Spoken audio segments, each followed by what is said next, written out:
تعبئة شاي مقدمة من شركة مهندس نفسي للصناعات الهندسية والتغليف الحديث. ونبتدي نشغل المكنة نوصل لها الباور زرار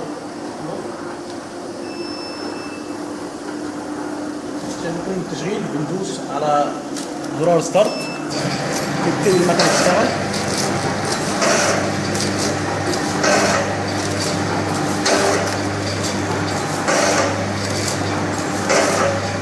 كيس يقفل عن طريق الخطوط الرئيسية الأفقية، بعد كده تتحرك على السير النائل. السي ده عدد الأكياس اللي اتعملت، عدد الأكياس اللي هي بتتعمل. 110 ده طول الكيس، بنقدر نحدده زي ما احنا عايزين. الاس دي ستارت او ستوب بتاع المكنه، هي دلوقتي في حاله توقف. لما بتكون شغاله بتدينا سرعه عدد الاكياس كده 32 كيس في الدقيقه. البي اوف ده الفوتوسيل، واحنا هنا مش محتاجينه لان الطباعه بتاعتنا ساده. بنحتاج الفوتوسيل لما يكون عندنا مطبوع على الكيس بتاعنا. الجزء ده خاص بالسخانات. هنا ده الفيرتيكال الرأسي، درجة حرارته 115 اللي احنا ظابطينها و111 الفعلية. هنا اللي هو الهوريزونتال الأفقي 125، والأكشوال بتاعه الحقيقي 120 أو 119.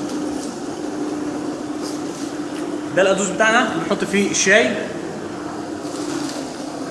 ده السير النائل.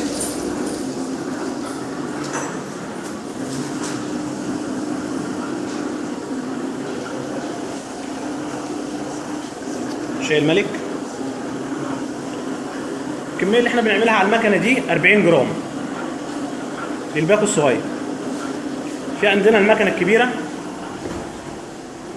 تعمل لنا الربع كيلو او 250 جرام.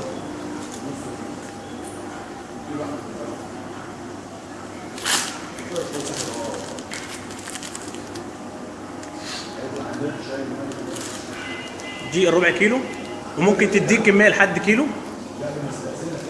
دي بنستخدمها في تعبئه الشاي، تعبئه السكر، تعبئه الرز، جميع انواع الحبوب والبقوليات. ودي المكنه اللي بتدينا 40 جرام، ممكن تدينا لحد ربع كيلو 250 جرام.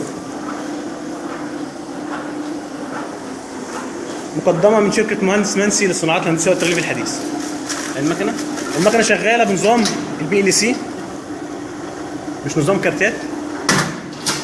ده الاستبر موتور اللي بيحدد لنا كميه السحب، بيشتغل لما بتنقص من تحت. شرح مهندس احمد حسن، مقدمه من شركه مهندس منسي للصناعات الهندسيه والتغليف الحديث.